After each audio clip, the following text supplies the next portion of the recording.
Why is that old parasite here? We have no room for you." Megan's screams echoed through my beach house like a slap to the soul. There I was, standing at the entrance of my own home, keys trembling in my hand, watching as my daughter-in-law glared at me with absolute contempt from my terrace. I had arrived early that Friday morning, hoping to find my sanctuary empty and silent as usual. Instead, I was met with a scene I would never forget. My house had been completely taken over by Megan's family. There were at least 3 unfamiliar cars in my driveway, loud music blaring from my living room, and the smell of burnt food filling the air. Children were running around my deck, screaming and playing soccer against the red geranium pots I had cared for over years. The lawn I mowed myself every weekend was trampled and littered with empty beer cans. The wicker chairs I'd bought with so much love the year before were covered in wet towels and dirty clothes. My beautiful garden looked like a battlefield after an out-of-control party. When Megan saw me, she didn't show a hint of shame. On the contrary, she stood planted in the main doorway as if she owned the place. She was wearing one of my favorite aprons, the one I'd embroidered with my own hands 10 years ago. Her eyes had that cold look I knew so well, the one she always gave me at family dinners when she thought no one was watching. "Megan, I didn't know you were here," I said, trying to find the calmest voice possible within my constricted chest. "This is my house. I've been coming here every holiday weekend for 20 years. She laughed. It was a laugh so cruel it made me feel small and insignificant. "Oh please," she scoffed. "Robert told me we could use the house as long as we wanted. Besides, we're actually doing something productive here. You just come to complain and interrupt our family plans." More people appeared behind her. Her sister Veronica with her 2 teenagers, her gay-haired mother, who looked at me as if I were an intruder, and 3 other people I didn't even know. There was an older man in a Hawaiian shirt who seemed to be her uncle, a young woman with a baby in her arms, and another man who was smoking calmly on my balcony as if it were nothing. They all stared at me with a mix of annoyance and surprise, as if my presence in my own home was a terrible inconvenience. Megan's mother approached and looked me up and down with disdain. "Is this the famous mother-in-law you always talk about?" she asked her daughter in a mocking tone. "I thought she'd be more imposing. She looks pretty ordinary." The malicious snickers of the others pierced me like needles.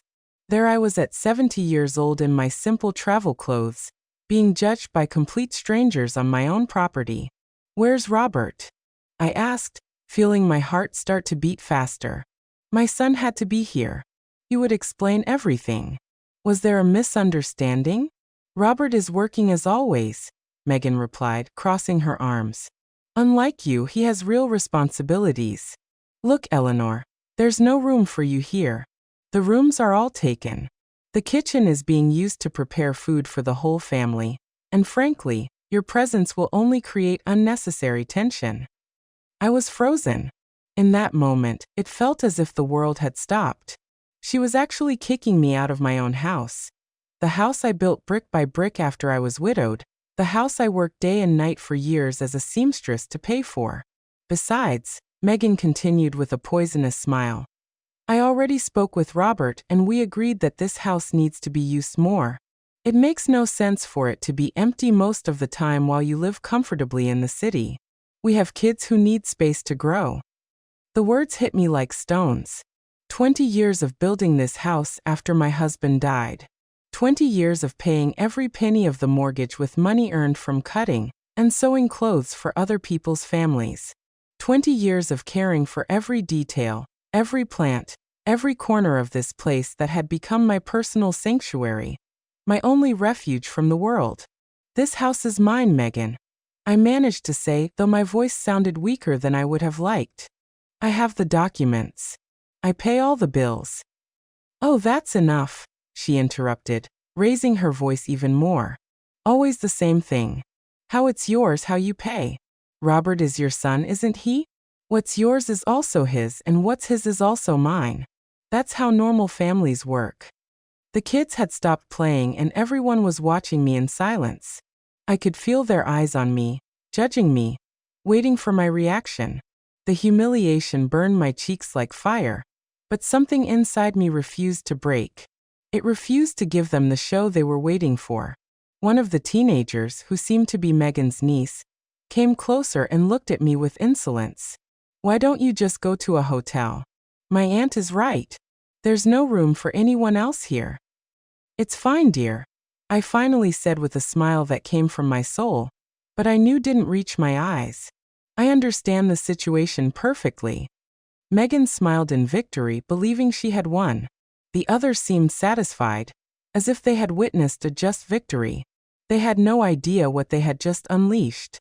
As I walked away from my own house with slow, dignified steps, my mind traveled 20 years back to when this property was nothing more than a vacant lot full of weeds and dreams. I was 50 years old then. I had just become a widow and Robert was barely 25. It was just the two of us against the world.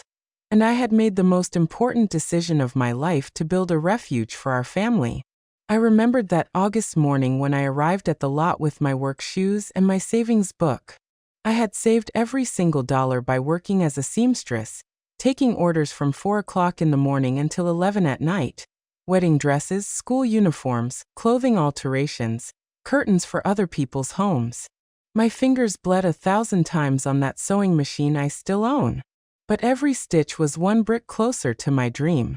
The architect looked at me with distrust when I told him I wanted to build a beach house as a widowed seamstress.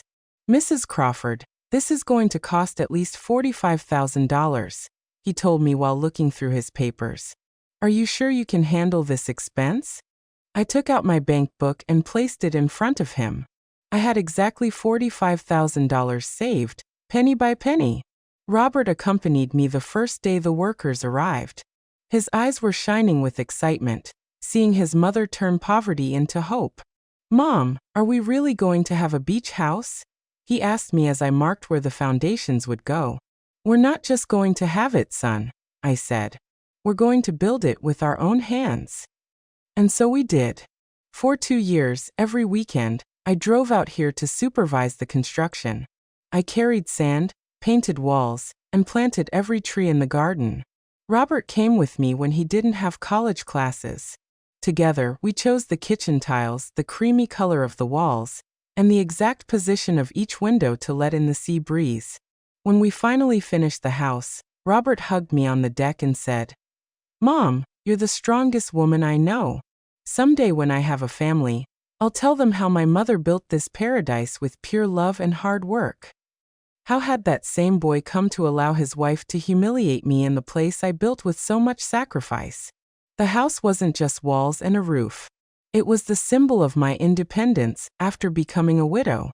It was proof that a woman on her own could make it without depending on anyone. It was my refuge when the world became too heavy. My place to remember who Eleanor Crawford was before I became just Robert's mom. Every object in that house had a story. I bought the dining table with the extra money I earned making quinceañera dresses for 3 months straight. I sewed the living room curtains myself with fabric I got on sale. The set of kitchen pots cost me $200 that I saved by not buying new clothes for a whole year.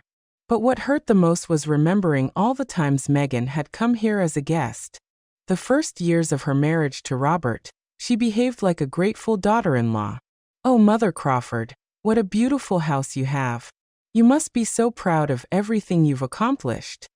She helped me cook, played with the kids on the beach, and even brought me flowers from the market when they came to visit. When had everything changed? When had she started looking at me as if I were a burden instead of the woman who had given her a husband? Maybe it was when Robert got that better-paying job and she stopped working. Or maybe it was when they bought their own house in the city, and she started feeling superior to the widowed seamstress who lived in a small apartment. The signs had been there for years, but I had ignored them. Her comments about my age. "Mother Crawford, you should rest more.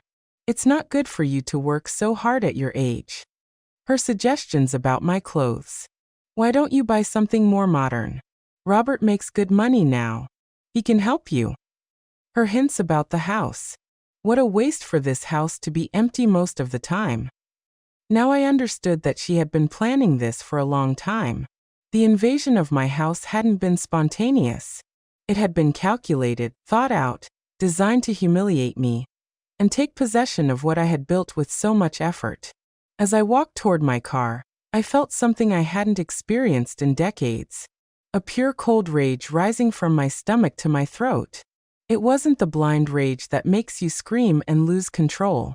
It was something much more dangerous. It was the intelligent rage of a woman who had survived poverty, widowhood, and decades of hard work. Megan had made a fatal mistake. She had underestimated Eleanor Crawford. She thought I was a harmless old lady who would stay silent in the face of humiliation. She didn't know she was dealing with a woman who had built an empire from $1 at a time, who had raised a son by herself, who had faced the world with empty hands and won. But what hurt me the most wasn't Megan's betrayal. It was Robert's silent betrayal. My son, the boy I had cared for when he had a fever, the young man I had supported through college, the man who had promised he would always protect me, had allowed his wife to treat me like trash in my own house. I got in my car and started the engine. I had to find a hotel for the night, but it would only be temporary, very temporary, because Megan Dyson had just declared a war she had no idea how to fight, and I was a veteran. The Golden Sands Hotel cost me $85 a night. Money I hadn't planned on spending because I was supposed to be sleeping in my own bed, in my own house. But there I was, checking in like any other tourist while my home was occupied by invaders who felt entitled to my property. I couldn't sleep that night. Every time I closed my eyes, I saw Megan's arrogant smile. I heard her poisonous words. I felt the humiliation that was burning inside me. At 6 o'clock in the morning, I was already awake, drinking coffee and planning my next move. I decided to go back to the house to try to talk calmly. Maybe it had been a misunderstanding. Maybe Megan had reacted badly because of the stress of having so much family together. Maybe Robert would show up and put an end to the situation. After all, he was my son. He knew better than anyone everything I had sacrificed for that house. When I arrived at 8 o'clock in the morning, I found the front door locked, my own door. I had to ring the doorbell of my own house, as if I were a visitor. Veronica, Megan's sister, answered, still in her pajamas and looking annoyed. "What do you want now?" she asked, not even greeting me. "Good morning," I replied with as much dignity as possible. "I've come to get some of my personal things, and I need to talk to Megan about this situation. Megan is sleeping, and your things aren't here anymore. We put them in bags in the garage so they wouldn't get in the way." My things in bags in the garage. It felt like I'd been stabbed in the chest. What do you mean my things are in bags? This is my house, Veronica. All the things in here are mine. Look, lady, I don't want any trouble, but Megan explained the whole situation to me. Robert gave her permission to use the house.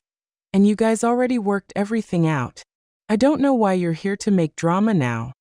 She let me in, but I felt like an intruder in my own home. The smell was different.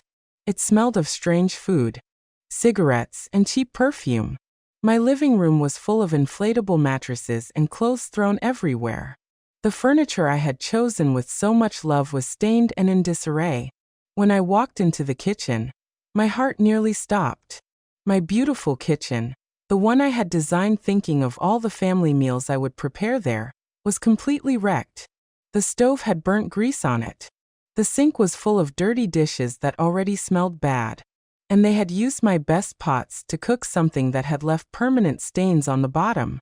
"Where are my china plates?" I asked, my voice trembling. "Oh, some of those broke. The kids were playing, and you know how they are. Megan says they were very old." Anyway, my china plates, the ones I had bought one by one for years, saving to complete the set, the ones I had only used on special occasions because I cared for them like treasures, were broken, discarded, as if they were worthless. I went up the stairs to my master bedroom, the sanctuary where I had planned to rest these days. The door was open, and inside was Megan's mother, already dressed, organizing clothes in my closet as if it were her own. "Excuse me," I said, trying to maintain my composure. "This is my room." "Oh, my daughter Megan explained everything to me. Don't you worry. I'll take very good care of things. Look, I even organized your clothes in these bags so they don't get wrinkled. My dresses, my blouses, my shoes, all my personal clothes were shoved into plastic bags as if they were trash for donation. 2 kids I didn't know were sleeping in my bed, and my favorite pillows were on the floor covered in stains. Ma'am, I need you to get these kids off my bed, I said firmly. Your bed, she scoffed. Oh, please. Megan told me you weren't going to use this room anymore. The kids need to sleep comfortably, not on the floor. It was like living a nightmare. In my own house, they were treating me as if I were the intruder, as if my 30 years of work and sacrifice meant nothing, as if my rights to my property were just an old lady's whims. I went down the stairs, trembling with indignation, and looked for Megan. I found her on the terrace, drinking coffee from one of my favorite mugs, wearing my house coat, talking on the phone as if she were the lady of the house. Yes, Mom. The house is beautiful. Don't worry, I've already handled everything. The mother-in-law understood how things are now. She was laughing as she spoke as if my humiliation were a funny joke. When she saw me, she hung up and looked at me with annoyance. What are you doing here so early? I thought it was clear that there was no room for you. Megan, we need to talk. This house is legally mine. I pay the taxes.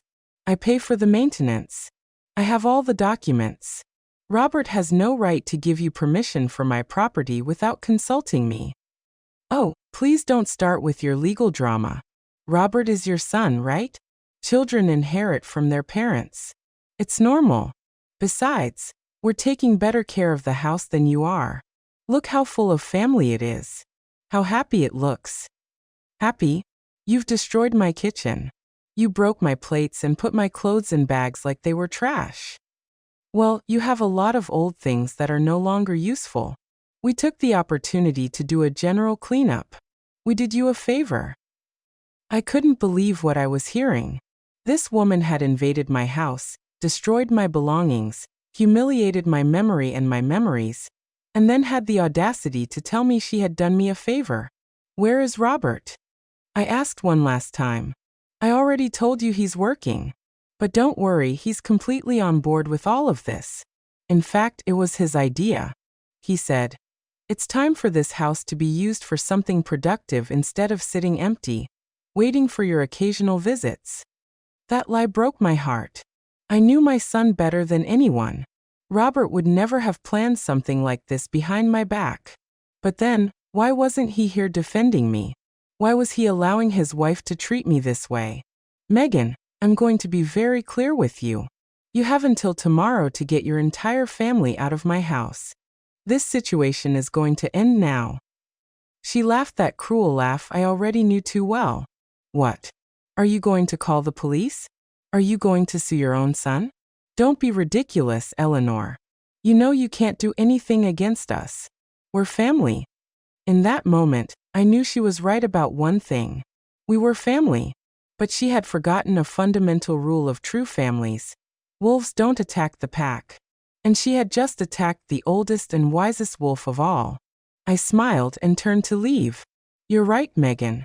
We are family, and you'll soon see what that really means. That afternoon, I returned to the house with an excuse. I had forgotten to get some important medication from my bathroom cabinet. Megan let me in reluctantly, but didn't accompany me. She was too busy organizing a barbecue on my deck with her entire extended family. As I went up the stairs to my bathroom, I took the opportunity to really inspect the damage they had done to my home. What I found was even worse than I had imagined. My master bedroom was not only occupied by Megan's mother and the unknown kids, they had moved my vanity, scratched the mirror with something sharp, and used my drawers to store their dirty underwear. The bathroom was a nightmare. My white porcelain bathtub, which I had had specially installed because I dreamed of taking relaxing baths after long days of work, was stained with black hair dye. The towels I had embroidered by hand were thrown on the floor, dirty and smelly. My personal care products had disappeared, likely used by all the women in Megan's family. But what truly made me tremble with rage was what I found in my secret closet. Behind the main closet, I had a small space where I kept my most important documents and some sentimental valuables. It was my ultra-private place where no one else knew it existed. The space had been discovered and violated. My documents were scrambled, some on the floor. The jewelry I had inherited from my mother was gone. The property titles to the house were wrinkled, as if someone had been carelessly reviewing and handling them. But the most alarming thing was finding papers that weren't mine. Legal documents with Robert's and Megan's names on them. I took them with trembling hands and read them quickly. It was a request to change the ownership of the property. They wanted to transfer the house into Robert's name, claiming that I, due to my advanced age and deteriorated mental condition, was no longer capable of managing valuable properties. Deteriorated mental condition. Me, the woman who had managed her finances perfectly for 70 years, who had built a fortune from scratch, who was still working and maintaining her financial independence. They wanted to declare me mentally incompetent to steal my house. The paper was dated last week. This confirmed that the invasion of my house hadn't been spontaneous. It had been part of an elaborate plan to take possession of my property, using the law to their advantage.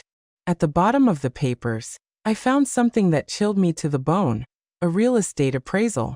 They had appraised my beach house at $300,000. $300,000. And there was a handwritten note in Megan's handwriting. With this money, we can buy a bigger apartment and send the kids to private school. We just need her to sign the papers. And for the old lady not to cause any trouble. The old lady. That's what they called me. The old lady who wasn't supposed to cause trouble while they stripped me of everything I had built in my life. I put all the documents in my bag. It was the evidence I needed to fully understand the situation.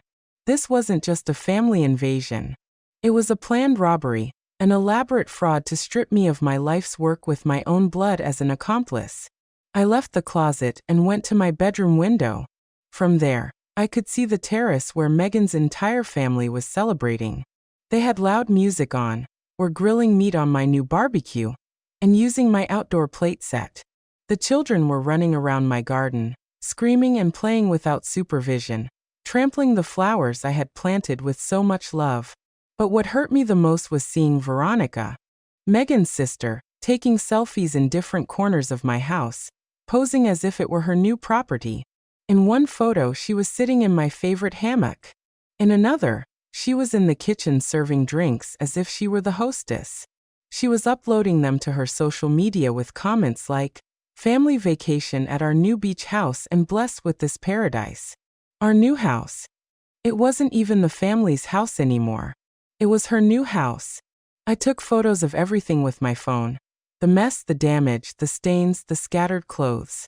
If this was going to turn into a legal battle, I needed evidence of how they had treated my property. When I went down the stairs, I heard Megan on the phone again. This time, she didn't bother to lower her voice when she saw me. "No, Mom, don't worry. The lawyer says it's very easy. Since Robert is an only child, he can claim the inheritance early due to his mother's incapacity. And once the house is in his name, we can do whatever we want with it." Early inheritance due to incapacity. They wanted to declare me mentally incompetent to steal my inheritance while I was still alive. Yeah, we already sent the fake medical papers. We paid that doctor from the cheap clinic $50 to sign a report saying she has senile dementia. Robert didn't want to at first, but I explained to him that it's for the good of the kids. Fake medical papers, a corrupt doctor, an invented senile dementia report. My own son convinced that stripping me of my property was for the good of the kids. The conversation continued, but I couldn't listen anymore. My world was falling apart, not just because of the betrayal, but because of the sophistication of the deception. They had planned every detail, every lie, every fake document necessary to legally rob me. I left the house without saying goodbye. There was nothing left to talk about with that woman. Words had lost all meaning. This was no longer a family dispute that could be resolved with conversations and good feelings. It was a war, and they had fired the first shot using the dirtiest weapons possible. Lies, fake documents, medical corruption,